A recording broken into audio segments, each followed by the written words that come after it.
تیمم کیا ہوتا ہے اور تیمم کتنے فرض ہیں اور کیسے ہوتا ہے، یہ تینوں ملتے جلتے سوالات ہیں، ان کو اکٹھا کر لیتے۔ تیمم کے 3 فرض ہیں۔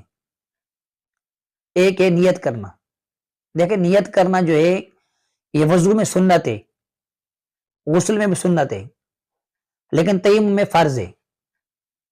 اچھا، وضو کے اندر جو نیت کریں گے، نیت کہتے ہیں دل کے ارادے کو، اور نیت کیسے کرنی ہے یہ بھی ایک سوال ہو سکتا ہے، کوئی نیت کیسے کریں، وضو کی نیت کیسے کریں، تیمم کی نیت کیسے کریں، اور غسل کی نیت کیسے کروں، بات پوچھیں گے ہو سکتا ہے نہ ہو، ہم کو پتہ ہی نہیں کیسے کرنی ہے، تو میں تینوں کی نیت آپ کو بتا رہا نیت کیسے کرنی ہے۔